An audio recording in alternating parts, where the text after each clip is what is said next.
Coming up on CTV News, campus bike police are cracking down on violations this year.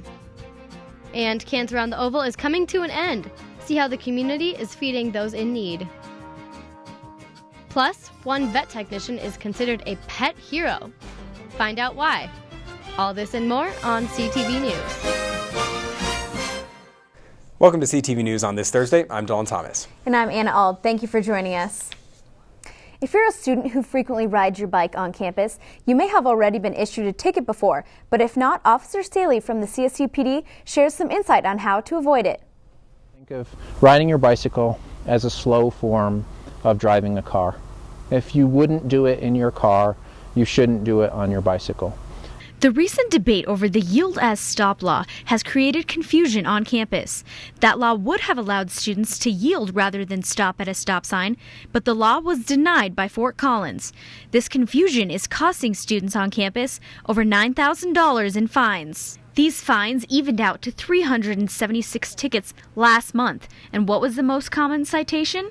Stop signs. Yeah, there's a lot of stop signs on campus and many of them get ignored. But the CSU police aren't letting you off the hook just because you're on your bike. If there's a red octagon stop sign, they have to stop there. If there's a red light, they have to stop and wait for the light to turn green. They have to obey the speed limits.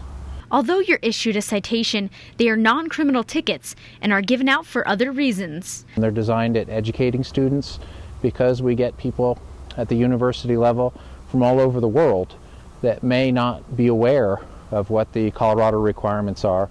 We feel it's one of our expectations as an educational institution to educate our students. The CSU Police Department offers first offense students to take an educational video and test online as an option instead of a fine. But on your second offense, you'll start racking up a bill. Many students know the usual hangout spots for the officers, but the reason they are stationed there is actually for monitoring safety. We're certainly going to go to our danger zones where we've identified there to be problem areas where people have been hurt in accidents. Officer Staley explains the intent behind ticketing students isn't for the money, it's for the safety of the students on campus. I've witnessed a few people run into each other and I've almost been hit on my bike, but you just gotta be careful. Many students simply don't have their bike registered who receive tickets. But if you want to avoid the fine, read up on the bike laws and safety regulations at police.colostate.edu.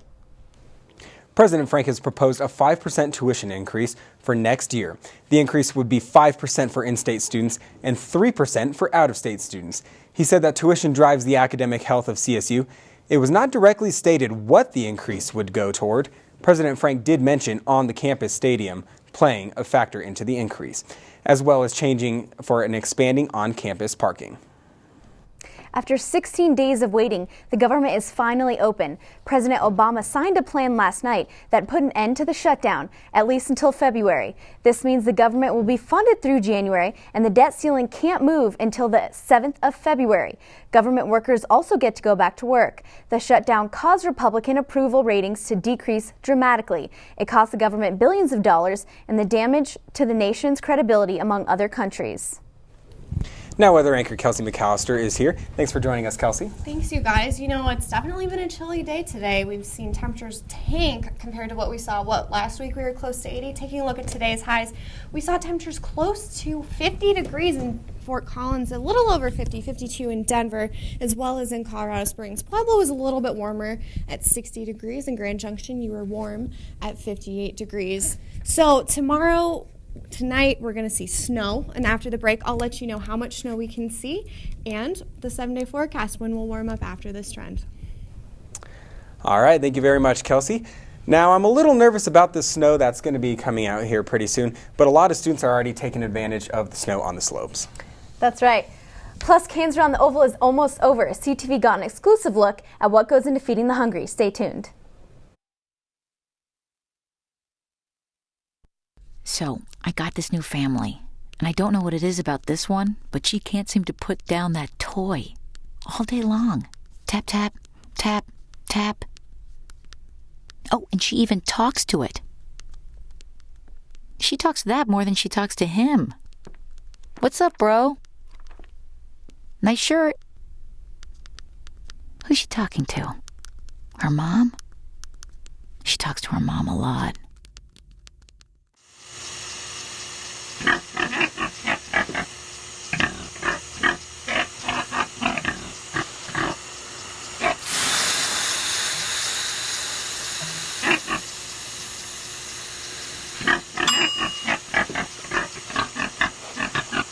Cook foods to the right temperature using a food thermometer. 3,000 Americans will die from food poisoning this year. Keep your family safer. Check your steps at foodsafety.gov.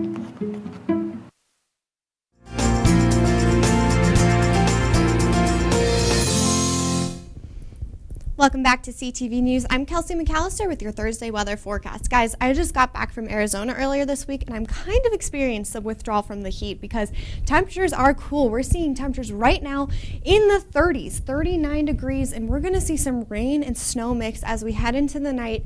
And then overnight, it's going to turn into snow. We can see up to an inch of snow in Fort Collins with wind chill, though it does feel about 33 degrees. Today's lows will dip tonight. Lows will cool off significantly, 29 in Fort Collins as well as in Denver. Colorado Springs, you're going to be a little cooler at 27 degrees. Vail, you're looking about 20, but Gunnison is going to be at 19 degrees. So we're definitely getting to those winter months, unfortunately. Hopefully we just get a little bit of fall first. The western slope, we're going to have 20s and 30s in the eastern plains.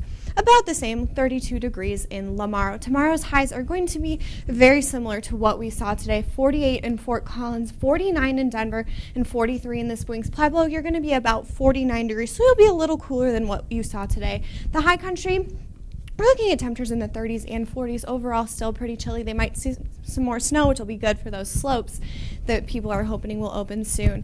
49 in Burlington and 51 degrees in Lamar. But the good news is that the 7-day forecast is showing that we're going to have a warm-up coming soon. So like I said, tomorrow 49, cool. But as we head into the weekend, we'll have temperatures in the 60s. We're going to have no chance of precipitation as we head into next week. Sunday, 64 and sunny skies. But going into next week, we'll have temperatures in the mid to upper 60s. But by Thursday, we'll have temperatures in the 70s, Anna. So it's definitely going to be nice once we get through the snow. Great, thank you, Kelsey. With snow coming, that means it's time for the slopes to open. Skiers and boarders, get ready because A-Basin was the first mountain to open in the country. And skiers and snowboarders were there on Tuesday. Some fellow Rams made the trip on Tuesday to test the snow. Although only one run was open at A-Basin, there was a turnout of about 1,000 people. Parts of the terrain park were open as well. A-Basin is expecting much more snow this weekend. Loveland Ski Area opened today, and Copper Mountain plans to open on November 1st. The Slice office at Colorado State University hosted the 27th annual Cans Around the Oval event Wednesday, an event that encourages the Fort Collins community to donate canned foods and money to the food bank of Larimer County. CTV was there to see how the donations rolled in. Weeks of collecting non-perishable canned goods came to a summit Wednesday as the CSU Slice office hosted their 27th annual Cans Around the Oval event. Over the last 4 weeks, we've invited people to run their own mini food drives. Total collection amounts from the event haven't been fully calculated yet, but a goal of 60,000 pounds of food and $40,000 of donations was set. I don't necessarily know that we will blow through what we did last year, but there's opportunity to do so. Dozens of groups from around the CSU campus and Fort Collins as a whole participated in the event, including the College of Business, whose donations over the past years have built them a strong reputation in the event. The College of Business slogan is "Make a Difference," and that's something we actually try to live by. We always are working to find different ways to really make a difference in Fort Collins community. At last year's event, more than 52,000 pounds of food were collected, and nearly $64,000 were raised to help fund the food bank of Larimer County. But Slice office workers want to make sure the community walks away remembering one thing. People shouldn't just donate today or during the holiday season. That donations should go year-round, and it's always important to donate money as well because the food bank can buy 4 pounds of food for every $1. The Slice office is expected to have a final calculation of donations next week. Stay tuned to the networks of CTV for updates as those totals are released. Homeless Gear is a local nonprofit company that helps people who are without a place to live. They recently opened a warehouse off of Duff Drive. This new facility offers a place where donations can be processed and placed. Homeless Gear goes around the streets at night and gives out products to homeless people. Now, it's just been about a month since the Colorado floods, and one woman in Fort Collins has been said to be an animal hero. The on-campus 3D print shop is almost open. See when to visit it and how it's utilizing technology. Stay tuned after the break. So, I'm kind of new here, but I've noticed a trend. My human does this funny thing where she goes around and gets all my toys, and then she hides them in that basket by the door. You know, but it's always the same basket, and it's always in the same place. And then she acts so surprised when I find them, but, you know, she's putting them in the same basket again. It's like, hello, that's where you put it last time. You were the worst at hide and go seek. 2 outs with a runner on first base. Now the big guy comes up to bat, hitting .342 with 92 RBIs and 36 homers.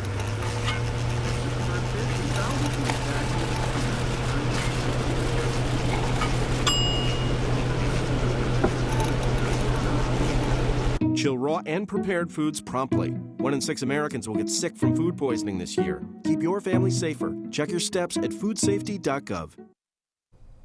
CSU vet student Abby Patterson acted as a pet hero working alongside Larimer County Humane Society when the awful floods hit a few weeks ago. Reporter Bryn Carmen has the story.